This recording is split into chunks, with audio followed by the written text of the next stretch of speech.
Hi students, हमारा आज का जो टॉपिक है वो है मियोटिक एरर या नॉन डिसजंक्शन।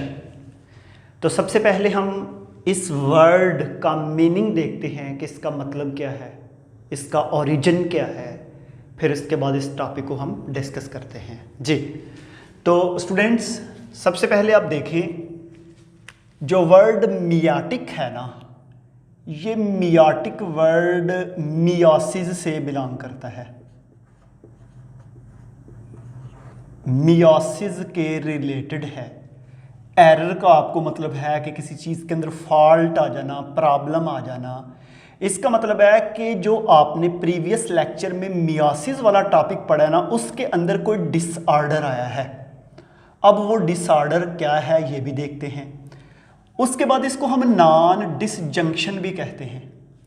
ये जो जंक्शन है ना, जंक्शन वर्ड का मतलब होता है किसी चीज़ का आपस में मिलना। ये ग्रीक या लेटिन वर्ड जो है, जेंक्री शायद इस तरह का कोई वर्ड था, जिसका मतलब होता है किसी चीज़ का आपस में कनेक्ट करना, आपस में मिलना। जंक्शन, अक्सर आपने रेलवे जंक्शन के बारे में पढ़ा होगा कि रेलवे जंक्शन जो होते हैं, एक ये ट्रेन की पटड़ी आ रही है, आगे से एक इस साइड पे निकल जाए, एक इस साइड पे, तो यहाँ पे ये जो पॉइंट बन रहा है इसको हम जंक्शन कहते हैं।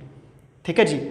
तो ऐसे हमारे पास जो है डिविजन्स के वक्त, जब मियोसिस का प्रोसेस होता है, उसमें जब डिविजन्स होती है, उस डिविजन्स में अगर कोई एरर आ जाए तो उसको हम कहते हैं मियोटिक एरर या नॉन डिसजंक्शन। तो सबसे पहले मैं आपको ये एक्सप्लेन करता जाऊं कि स्टूडेंट, आपने प्रीवियस लेक्चर में पढ़ा था कि ह्यूमन की एक बॉडी के अंदर 46 क्रोमोसोम है। जब ये डिवाइड करते हैं तो इससे आगे जो सेल बनेंगे उसमें 23 क्रोमोसोम आते हैं।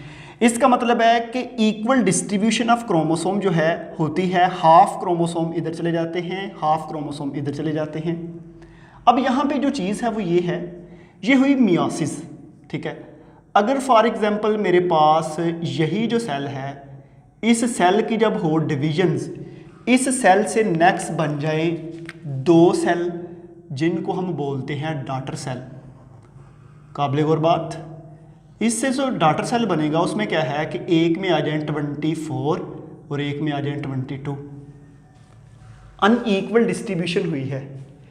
हालांकि दोनों में 23 आने चाहिए थे, लेकिन एक में 24 आ गए हैं, दूसरे में 22 आ गए हैं। ये जो अनईक्वल डिस्ट्रीब्यूशन ऑफ क्रोमोसोम है ना, इसी को हम कहते हैं मियोटिक एरर, और इसको हम ऐसे स्टार से शो करते हैं। ये इसका साइन भी याद रखना है।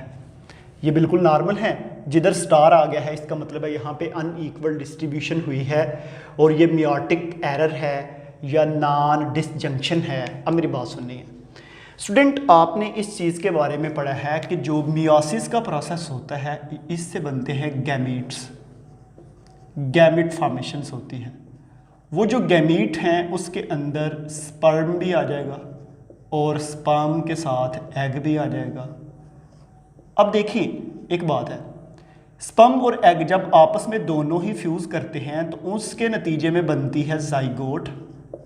और जाइगोट ह्यूमन के केस में जो पहला सेल है उसमें 46 क्रोमोसोम है। इसका मतलब है 23 जो हैं वो आ रहे हैं, स्पर्म लेके क्रोमोसोम आ रहा है, और 23 कौन लेके आ रहा है, एग। जब दोनों आपस में मिलते हैं तो उससे बनता है जाइगोट।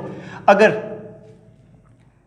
23 एग जो है स्पर्म लेके आए, एग जो है 23, और स्पर्म एग जो 23 क्रोमोसोम लेके आए, और जो स्पर्म है ये लेके आए 24, मतलब ये वाला स्पर्म आ जाए, तो आगे 46 की बजाय हमारे पास जो जाइगोट बनेगा वो 47 क्रोमोसोम वाला बनेगा। तो वो जब 47 वाला हमारे पास बनेगा तो उससे फिर प्रॉब्लम क्रिएट होगी ना। इसका मतलब है मियोटिक एरर या नॉन डिसजंक्शन के नतीजे में जो जाइगोट एबनॉर्मल बनते हैं, उससे जो प्रॉब्लम क्रिएट होती हैं उनको हम बोलते हैं सिंड्रोम। सिंड्रोम बेसिकली होता है ग्रुप ऑफ डिजीज़। इसमें ग्रुप ऑफ डिजीज़ है, जस्ट एक ही डिजीज़ नहीं होती, बेशुमार डिजीज़ जब आपस में मिलती हैं तो उसको हम बोलते हैं सिंड्रोम। ठीक है जी। तो एक चीज़ यहाँ पे ना मैं आपको क्लियर कर दूँ, वो ज़रा गौर से सुननी है आपने। ठीक है। 3 पॉइंट मैं आपको बता रहा हूं। एक है हैप्लॉइड, हैप्लॉइड के साथ दूसरा है डाइप्लॉइड, और डाइप्लॉइड के साथ तीसरा है ट्राइप्लॉइड्स। इनको सारों को ज़रा गौर से सुनना है। ये क्या है? देखें जी, मुझे ये बताएं कि आपकी बॉडी के अंदर एक स्पर्म में कितने क्रोमोसोम हैं? 23। कितने हैं? 23। इसको हम बोलेंगे 1 सेट। क्या बोलते हैं? 1 सेट। स्पर्म में 23 हैं, एग में, एग की बात करें उसमें भी 23 हैं, तो इसका मतलब स्पर्म के अंदर 1 सेट है। तो 1 सेट को हम जो शो करते हैं ना, वो करते हैं n से, n से। ठीक है जी। अब अगली बात, 1 सेट स्पर्म 1 सेट एग, जब दोनों के 2 सेट आपस में मिलके जाइगोट के अंदर आते हैं, तो अब बताएं 1 सेट है या 2 सेट है? 2 सेट। तो आप उसको, आपको पता है कि उसको हम 2n से शो करते हैं। समझ आ रही है? इसका मतलब ये हुआ कि जाइगोट के अंदर 46 क्रोमोसोम है, तो 46 क्रोमोसोम को हम किससे शो करते हैं? 2n से। और 46 के बाद अगर एक क्रोमोसोम और आ जाए, तो मुझे ये बताएं वो इन सेट का नहीं, वो तीसरे सेट का है। जब तीसरे सेट का आता है तो उसको हम ट्राइप्लॉइड या 3n से शो करते हैं।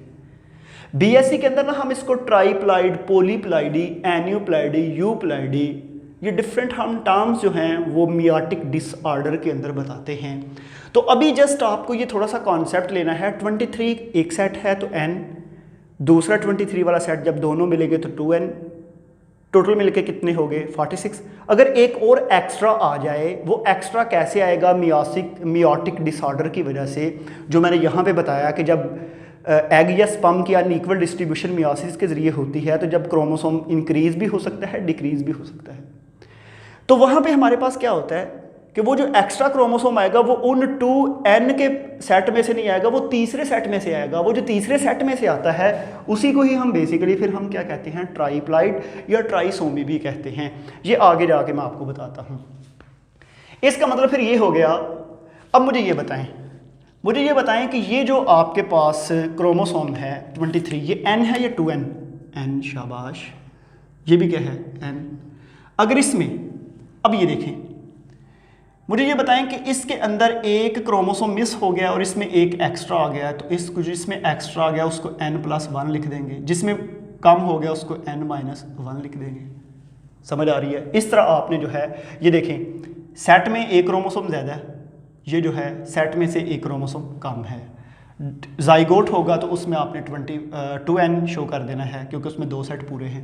अच्छा जी, तो ये स्टूडेंट हमारे पास थी मियोटिक एरर का थोड़ा सा इंट्रोडक्शन, कि मियोटिक एरर क्या होता है, ये कैसे पैदा होता है, इसके अंदर क्या चीज़ें हैं। तो आपकी बॉडी के अंदर ना एक क्रोमोसोम की इंक्रीज या डिक्रीज होने से आपकी बॉडी एबनॉर्मल हो जाएगी, आपकी बॉडी प्रॉपर वर्क ही नहीं कर पाती। वो मैं बताता हूँ कि वो कौन कौन से ऐसे सिंड्रोम्स हैं जिसमें ग्रुप ऑफ डिजीजेस आती हैं। पहली तो बात ये कि जब भी जाइगोट के अंदर क्रोमोसोम या ज़्यादा या कम हो जाए तो मैक्सिमम चांस हैं कि वो जाइगोट सर्वाइव ही नहीं कर पाता फीमेल की बॉडी के अंदर, वो उसका एबॉर्शन हो जाएगा, वो बॉडी से रिलीज़ हो जाएगा, या फिर उसकी बर्थ के वक्त डेथ हो जाएगी। बहुत कम चांस हैं वो जो बच्चे जो हैं वो पैदा होते हैं और बाद में सर्वाइव करते हैं। पैदा भी हों तो after 10 years 15 years in case of teenage उनकी डेथ हो जाती है। बहुत से ऐसे हैं जो आगे प्रोसीड करते हैं। तो ये हमारी बॉडी के अंदर बेशुमार लोगों के अंदर जो है ये बनते हैं, अबॉर्शन हो जाते हैं। एक छोटी सी बात है, हम अक्सर कहते हैं कि वो जो ऊपर कुदरत बैठी हुई है उसने हर चीज़ का बैलेंस किया हुआ है, उसने हर चीज़ को सेट किया है। एक फीमेल प्रेग्नेंट होती है, बेबी की 7 मंथ में जाके 9 मंथ में या 8 मंथ में उसका अबॉर्शन हो जाता है। वो बड़ी परेशान होती है, वो मतलब कि बहुत रोती है। हो सकता है वो उसमें सिंड्रोम हो, उसमें मियोटिक डिसऑर्डर हो, वो बच्चा पैदा हो जाए, वो बेचारा चारपाई से उठ ही ना सकता हो, सारी ज़िंदगी आपको भी अजाब बन जाएगा उसका, उसको आपने संभालना है, एक बंदा बाकायदा चाहिए। तो इसलिए अल्लाह का जो फ़ैसला होता है ना, उस पर आपको हर वक्त आमीन कहना चाहिए, उसको एक्सेप्ट करना चाहिए, और फिर आपको एक नए जज्बे के साथ लाइफ में आगे बढ़ना चाहिए। ठीक है जी। तो पहला हम बात करते हैं डाउन सिंड्रोम की। ये जो डाउन सिंड्रोम है, ये एक साइंटिस्ट था, इंग्लैंड से बिलोंग करता था, उसका नेम डाउन था। उसने फर्स्ट टाइम इसको डिस्कवर्ड किया और उसने अपने नेम पे इसका नेम रखा। अच्छा, यहाँ पे ना दो चीज़ें मैं आपको और बता दूँ। आपकी बॉडी में ना दो तरह के क्रोमोसोम हैं। कुछ ऐसे हैं जिनको हम बोलते हैं ऑटोसोम। ऑटोसोम के बाद कुछ ऐसे हैं जिसको हम बोलते हैं सेक्स क्रोमोसोम। अब ये जो ऑटोसोम और सेक्स क्रोमोसोम है, इनमें फ़र्क ज़रा देख लें। जाइगोट या एक सेल इंसान के एक सेल की बात कर लें तो उसमें 46 क्रोमोसोम है ना। आपको पता है कि जो 46 क्रोमोसोम है, जो लास्ट वाला 23 वाला पेयर, मीन के क्रोमोसोम नंबर 45 और 46 मेल के केस में XY होता है और फीमेल के केस में XX होता है। इन दोनों क्रोमोसोम को हम सेक्स क्रोमोसोम कहते हैं। ये दोनों ही क्रोमोसोम सेक्स क्रोमोसोम हैं और ये बॉडी के अंदर सेक्सुअल कैरेक्टर को कंट्रोल करते हैं। और बाकी जो 44 क्रोमोसोम है वो बॉडी के बाकी पार्ट को कंट्रोल करते हैं। जैसा कि मैं आपको बताऊं, मेल के अंदर स्पर्म बनना ये सेक्स क्रोमोसोम कंट्रोल करता है। मेल के अंदर सेक्स ऑर्गन बनना, फीमेल की बॉडी के अंदर बनना। मेल में ये जो बियर्ड, दाढ़ी का आना, सेकेंडरी सेक्सुअल कैरेक्टर या प्राइमरी सेक्सुअल कैरेक्टर की बात आपकी बॉडी में कर लें, ये सारे सेक्स क्रोमोसोम का कमाल है। और बॉडी की हाइट, आपकी आई, आपके ईयर्स, आपका फेस, आपके लिप्स, ये सारे जितने भी आपकी बॉडी के अंदर स्ट्रक्चर्स बन रहे हैं, ये सेक्स क्रोमोसोम नहीं बनाता, ये ऑटोसोम बनाते हैं। ऑटोसोम इनको कंट्रोल करता है। ठीक है जी। तो आपकी बॉडी में फिर दो तरह के क्रोमोसोम हो गए। इसका मतलब है कि कुछ डिजीजेज ऐसी हैं जो ऑटोसोम की वजह से इंक्रीज या डिक्रीज होने से सिंड्रोम हो सकता है। कुछ ऐसी हैं जो सेक्स क्रोमोसोम के अनइक्वल डिस्ट्रीब्यूशन से हो सकता है। दोनों क्रोमोसोम की वजह से हो सकता है, ऑटोसोम के इंक्रीज या डिक्रीज होने से या सेक्स क्रोमोसोम के इंक्रीज या डिक्रीज होने से। तो पहला जो मैं सिंड्रोम बता रहा हूं, ये सेक्स क्रोमोसोम के इंक्रीज या डिक्रीज होने से नहीं, ये ऑटोसोम के इंक्रीज या डिक्रीज होने से होता है। ठीक है जी। तो इसको हम बात करते हैं। जो सबसे पहला है हमारे पास, डाउन सिंड्रोम डिस्कवर्ड किया था इंग्लिश साइंटिस्ट ने, ऑटोसोम। ऑटोसोमल सिंड्रोम है, मैंने पहले बता दिया। अब आप इसको देख लें, ये जो डाउन सिंड्रोम है ना, ये इसमें वैसे तो आपको पता है जाइगोट के अंदर 2N क्रोमोसोम होते हैं, इसमें एक क्रोमोसोम और ज़्यादा हो गया है। तो मैंने यहाँ पे बताया था कि अगर एक क्रोमोसोम फॉर एग्जांपल हमारे पास 2N है तो प्लस एक क्रोमोसोम तीसरे सेट से आ गया तो उसको हम ट्राइप्लॉइडी या ट्राइसोमी कहते हैं। ये ट्राइसोमी है। प्रीवियस लेक्चर में मैंने शायद बताया था पिछले चैप्टर में कि मैं ट्राइसोमी का कॉन्सेप्ट आपको मियोटिक एरर के अंदर बताऊंगा। तो ये आज आ गया हमारा वो टॉपिक ट्राइसोमी वाला। तो एक तो ये बात है कि ये जो डाउन सिंड्रोम है ये डिपेंड करता है मदर की एज पे, कि मदर की एज कितनी है। अगर तो मदर टीनेज में है ना, मतलब 13 से 19 के दरमियान है मदर, तो उसमें बहुत कम चांस है कि उसमें डाउन सिंड्रोम बेबी पैदा हो। 1000 में से 1 चांस है। एमसीक्यू ये जहन में रखने हैं, अक्सर ये इंटर टेस्ट वगैरह और फाइनल पेपर में आता है। उसके बाद जिसकी एज 40 ईयर्स है ना जिस मदर की, उसमें 100 में से 1 बेबी का चांस है। और जिसकी 45 या 45 प्लस है उसमें 100 में 3 चांस है बेबी के, कि 3% चांस है कि वो बेबी जो है वो डाउन सिंड्रोम पैदा हो जाए। और अगली बात है कि ये डाउन सिंड्रोम सेक्स क्रोमोसोम की वजह से नहीं होता, ये ऑटोसोम की वजह से होता है। और किस ऑटोसोम की वजह से? क्रोमोसोम नंबर 21 से। क्योंकि आपको पता है 23 वाला जो है मतलब एक सेट की बात करें तो 23 वाला सेक्स होता है और उधर से मदर से और फादर से दोनों में जो 23 वाला नंबर वाला क्रोमोसोम है वो सेक्स क्रोमोसोम है। जब जाइगोट बन जाए तो कितने सेक्स क्रोमोसोम हो गए? 2। कौन कौन सा? 45 वाला और 46 वाला। जाइगोट में सेक्स, एमसीक्यू याद रखना है, जाइगोट में सेक्स क्रोमोसोम 45 और 46 नंबर वाला है और गैमेट्स के अंदर जो सेक्स क्रोमोसोम है वो 23 नंबर वाला है। क्योंकि गैमेट्स के अंदर 46 क्रोमोसोम नहीं होते, 23 होते हैं।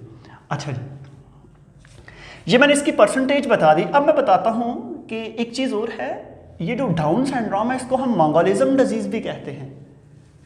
मंगोलिज्म क्यों? क्योंकि जो लोग मंगोलिया से बिलोंग करते हैं, आपने रशिया, ये जो रशिया की स्टेट्स टूटी हैं, आपने पढ़ा है हलाकू खान, चंगेज़ खान, ये जोजी खान, ये जितने भी खान थे वहाँ के जो लड़ते थे, जिनको शिकस्त हुई बाद में तुर्क बादशाहों से, वो वो मंगोल से बिलोंग करते थे और वहाँ के लोगों को मंगोलिज्म्स, वहाँ के जो बाशिंदे हैं, जो वहाँ के परमानेंट रेजिडेंट हैं। अब डाउन सिंड्रोम जिनको होता है ना, जिनको डाउन सिंड्रोम होगा उनकी शेप तकरीबन मंगोलिज्म से बिलोंग करती है, उनकी तरह की होती है। अब क्वेश्चन ये है कि जिस बेबी को डाउन सिंड्रोम है उसकी शेप किस तरह की होगी। तो मैंने कुछ सिम्टम्स बताए हैं। पहली बात है कि उनका जो माउथ है वो फ्लैट ब्रॉड फेस होगा। एक तो उनका मुंह जो है वो बिल्कुल तकरीबन फ्लैट होता है और चौड़ा होता है।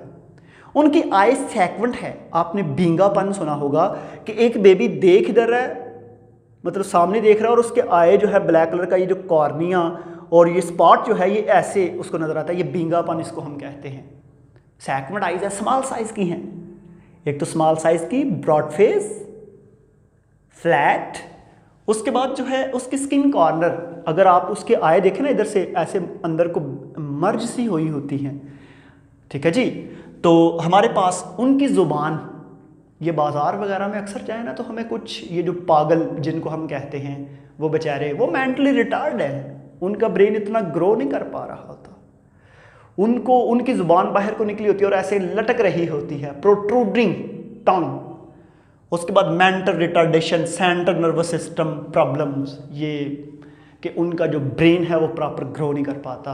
क्योंकि मैं प्रीवियस मोलेकुलर जेनेटिक्स के अंदर बहुत अच्छी तरह बताया था, 1 जीन 1 पॉलीपेप्टाइड के अंदर, कि आपकी बॉडी में each and every character that depends upon gene, if anybody to hit the X-ray and some other mutagens to attack on these bodies and change the genes at base upon frame shift mutation as well as point mutation, then don't produce the normal protein in this body.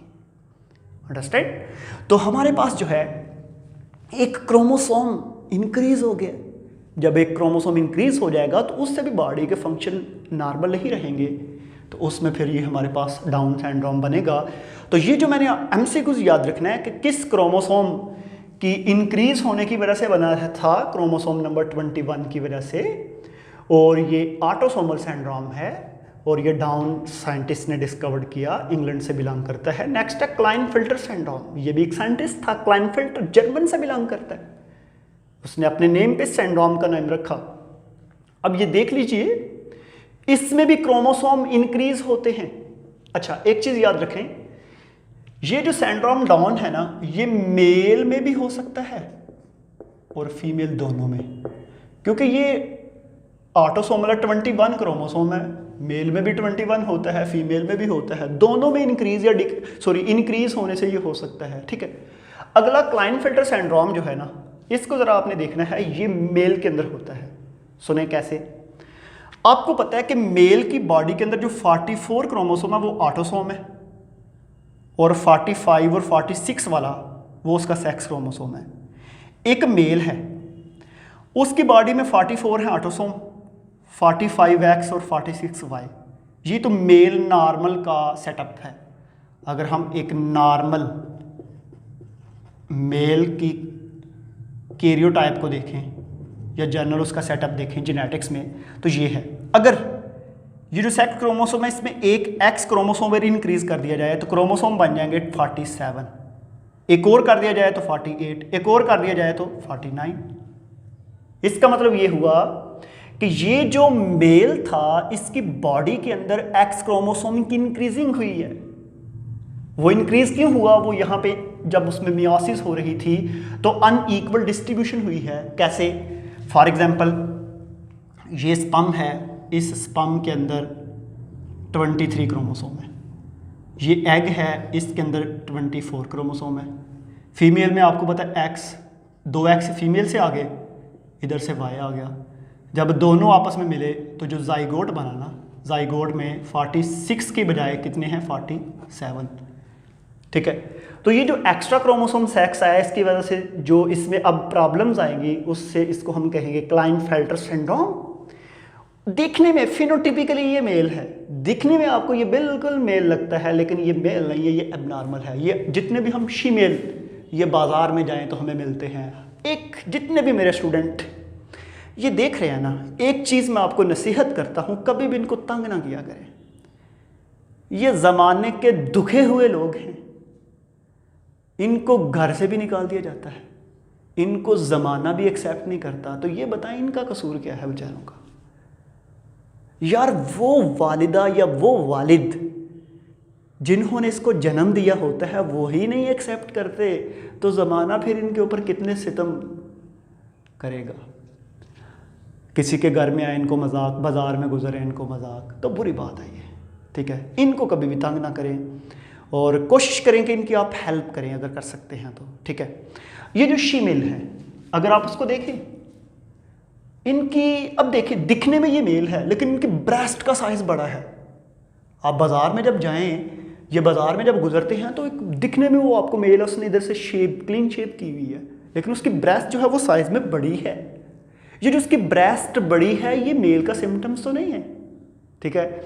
इसका मतलब फिर देखें ना, let's suppose अगर मैं हूँ, मेरी body के अंदर एक एक्स क्रोमोसोम एक वाई है, दोनों ही। अगर बॉडी में एक और एक्स्ट्रा एक्स क्रोमोसोम होता तो इसका मतलब है वो 2 एक्स क्रोमोसोम होते, दोनों जब मतलब अपना फंक्शन प्ले करते तो वो वाई के ऊपर जो है ना वाई को प्रॉपर फंक्शन करने देते ना आप खुद प्रॉपर एक्सप्रेस होते, तो दोनों का इंटरमीडिएट सा बन जाना था, ऑर्गेनिज्म डिस्टर्ब हो जाता है, डिसेबल हो जाता है। तो और इनकी हाइट जो है वो नॉर्मल हाइट से ज़्यादा होती है। अक्सर आपने ये फीमेल देखे होंगे बड़े बड़े हाइट के होते हैं, ठीक है जी। और इसके बाद एक और चीज़ है, इनकी बॉडी के अंदर स्मॉल टेस्टिस हैं, टेस्टिकल भी होते हैं इनकी बॉडी के अंदर, बिल्कुल स्मॉल साइज के, ठीक है। टेस्टिकल बिल्कुल स्मॉल साइज के हैं, उनमें स्पर्म प्रोडक्शन नहीं होती। इनका पीनस भी है, इनका जो पीनस है ना वो इजैकुलेशन नहीं करता, वो स्पर्म इजैकुलेट नहीं कर सकता। इसका मतलब है बाकी दिखने में वो, जब ये बच्चे पैदा होते हैं ना तो उस वक्त नहीं पता चलता कि ये इनको सिंड्रोम है या नहीं। देखें ना, अब एक बेबी पैदा हुआ है, जो उसकी ब्रेस्ट का साइज़ है वो तो वक्त के बाद पता चलेगा ना, जब वो 11-12 इन स्टार्ट टीनेज में जाके पता चलेगा कि उसकी ब्रेस्ट साइज इंक्रीज होता है या नहीं। स्टार्ट में उसमें टेस्टिकल्स हैं, उसमें स्मॉल साइज पीनस है, तो बेबी का पता नहीं चलता कि ये क्या है, वो नॉर्मल उसकी जो है वो केयर की जाती है घर में। लेकिन जो वो बड़ा होता है, जब उसमें ब्रेस्ट साइज बढ़ना स्टार्ट होता है तो फिर हम उसको जो है एक्सेप्ट नहीं करता, कोई भी फैमिली उसको एक्सेप्ट नहीं करती और वो बेचारे बाहर जो है आप अपनी एक नई दुनिया बसा लेते हैं जाकर, ठीक है। उसके बाद स्पर्म इजैकुलेशंस नहीं है उनमें, वो मतलब कि प्रॉपर जो है स्पर्म प्रोडक्शंस। उसके बाद under develop secondary sexual characters, उनकी बॉडी के अंदर ये सेक्सुअल कैरेक्टर्स जो हैं, अब 2 तरह के सेक्सुअल कैरेक्टर्स होते हैं, एक प्राइमरी और एक सेकेंडरी। तो प्राइमरी तो ये होते हैं कि बॉडी के अंदर सेक्स ऑर्गन का बढ़ना, क्योंकि वो जब बंदा पैदा ही होता है उसी वक्त वो सेक्स ऑर्गन उसके अंदर मौजूद हैं। फीमेल है उसकी बॉडी में वेजाइना है, मेल है तो उसकी बॉडी में टेस्टिकल हैं और जो है इसके साथ पीनस है। लेकिन ये प्राइमरी हैं, वक्त के साथ अब उन्होंने फंक्शनल होना है। अगर फीमेल है तो उसकी बॉडी के अंदर एस्ट्रोजन बनेगा, एग बनेगा, और फिर उसके बाद जो है उसकी ब्रेस्ट का साइज़ बढ़ेगा। ये जो ब्रेस्ट का साइज़ बढ़ता है ये उसके अंदर एग प्रोडक्शन होती है, ये उसके फिर सेकेंडरी सेक्सुअल कैरेक्टर में आ जाता है। जैसा कि जो फीमेल है उसकी वॉइस बारीक हो जाती है क्योंकि उसकी बॉडी के अंदर एस्ट्रोजन बनता है। मेल की वक्त के साथ वॉइस जो है वो बारीक होती है क्योंकि उसकी बॉडी के अंदर टेस्टोस्टेरोन बनता है। उसकी बियर्ड आ जाती है, मूछें आ जाती हैं, या इसके अलावा जो है और आप क्या कह सकते हैं, बॉडी के ऊपर पूरी बॉडी पे बाल आ जाते हैं। फीमेल की निस्बत जो है फीमेल की बॉडी में वो कम बनते हैं, लेकिन जब वो पैदा होते हैं तो वो सेम ही है, जस्ट सेक्स ऑर्गन का डिफरेंस है, बाकी तकरीबन सेम है, ठीक है जी। तो ये secondary sexual character under develop होते हैं। तो ये था क्लाइनफिल्टर सिंड्रोम। उसके बाद है Turner syndrome. Turner syndrome basically होता है फीमेल के अंदर, ये दोनों में हो सकता है, मेल और फीमेल में, क्योंकि ये ऑटोसोम की वजह से है। ये जस्ट मेल में होता है क्योंकि मेल में एक्स और वाई क्रोमोसोम होता है, एक्स्ट्रा एक्स आता है। ये फीमेल में होता है क्योंकि आपको पता है कि फीमेल की बॉडी के अंदर दोनों ही सेक्स क्रोमोसोम एक्स हैं। सुने जी, टर्नर भी एक साइंटिस्ट था, अमेरिका से बिलोंग करता था, उसने फर्स्ट टाइम इसके ऊपर काम किया।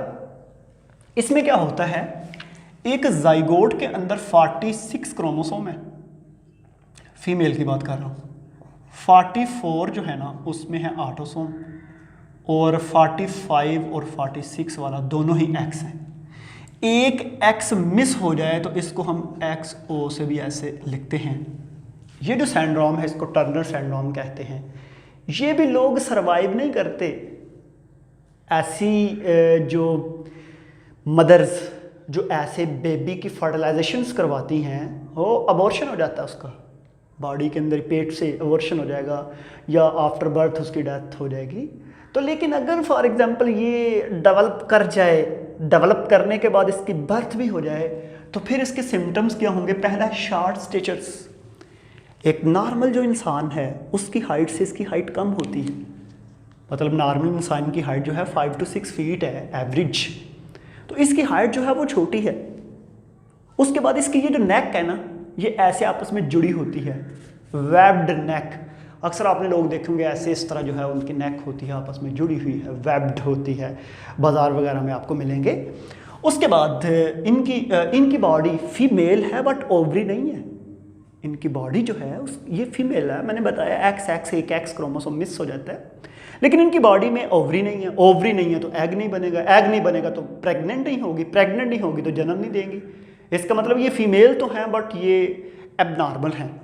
ऐसे लोग भी जो हैं वो बाद में माशरे की जो हैं जस्ट प्रॉब्लम को फेस करते हैं बेचारे। अल्लाह ताला इनको जो है अपने हिफ्ज़ व ईमान में रखे।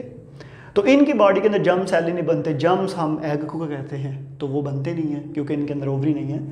तो ये मेरे पास 3 सिंड्रोम थे जिनकी डिटेल थी। आगे कुछ सिंड्रोम है जिनके जस्ट नेम लिखे हैं, जैसा कि डाउन मैंने पहले बता दिया कि डाउन क्या है, किसकी वजह से होता है।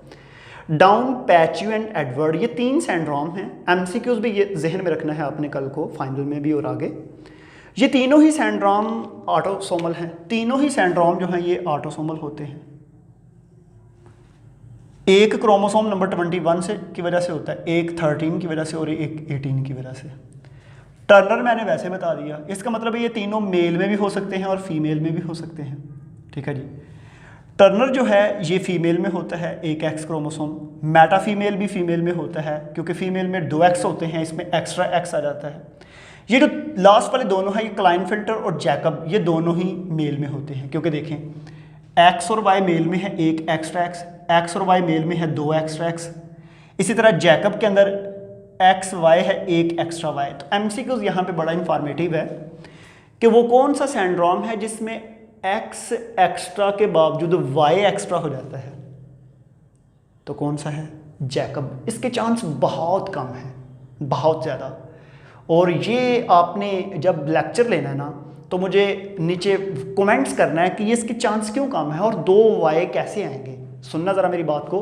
देखें, मदर से तो 2 एग आते हैं, 2 मतलब मदर से तो आना ही X है, Y तो आना ही नहीं है। तो मेल के एक सेल के अंदर X और Y होता है, वहाँ से भी एक स्पर्म बनेगा X वाला, दूसरा Y वाला। तो ये 2 Y कहाँ से आ गए, ये मुझे आपने आंसर बताना है इसका। ठीक है, कमेंट्स में फिर मैं आपको इसका आंसर दूंगा। तो पहले MCQs रखे, पहले 3 ऑटोसोम, अगले 2 फीमेल और अगले 2 मेल। आगे ना आपके जो टेबल है उसके अंदर फ्रीक्वेंसी लिखा होगा। फ्रीक्वेंसी का मतलब होता है कसरत किसी चीज़ की, किसी चीज़ का वकूफ़ पज़ीर होना। अगर आप फ्रीक्वेंसी को देख लें, फ्रीक्वेंसी ये आपने उसके अंदर फिज़िक्स में भी पढ़ा होगा। ठीक है, फ्रीक्वेंसी क्या होता है देखें, मैं आपको बताऊं अगर कि फॉर एग्जांपल मैंने यहाँ पे फ्रीक्वेंसी बताई थी। एक टीनेज के अंदर डाउन सिंड्रोम की क्या फ्रीक्वेंसी है? 1000 में से 1। 40 इयर्स की खातून में क्या फ्रीक्वेंसी है? 100 में से 1। और 45 प्लस वाली में 100 में से 3। ये इसकी फ्रीक्वेंसी है। इसी तरह इन तमाम की फ्रीक्वेंसी, अबॉर्शन फ्रीक्वेंसी और बर्थ फ्रीक्वेंसी भी आपने याद रखना है। कुछ जगह पे ऐसे लिखा होगा यूं का साइन, इसका मतलब है कि अभी इसकी फाइंड होनी है, इस पर रिसर्च हो रही है। कुछ जगह पे 0 है, 0 का मतलब है इसकी फ्रीक्वेंसी 0 है। फॉर एग्जांपल अगर हम जैकब की देख लें, जैकब की अगर अबॉर्शन फ्रीक्वेंसी 0 फॉर एग्जांपल, तो इसका मतलब है कि ये इसका अबॉर्शन नहीं होता। जो इससे प्रेग्नेंट हो जाता है वो उसकी बर्थ होती है, या वो मर जाता है, या आफ्टर डेथ उसकी डेथ होती है। सॉरी, आफ्टर डेथ वो जो है ख़त्म हो जाता है, या इस तरह की ये सारी चीज़ें हैं। तो ये एक छोटा सा टॉपिक था मियोटिक एरर्स का, जिसमें मैं काफ़ी कोशिश की आपको बताने की तमाम चीज़ों की, ताकि आपको इसका क्लियर हो। तो इसके बाद हम नेक्रोसिस एंड अपोप्टोसिस पढ़ते हैं। हम अपनी वीडियो को यहाँ पे वाइंड अप करते हैं। तो प्यारे बच्चों, हम मिलेंगे नेक्स्ट वीडियो में। आज में के लिए थैंक यू।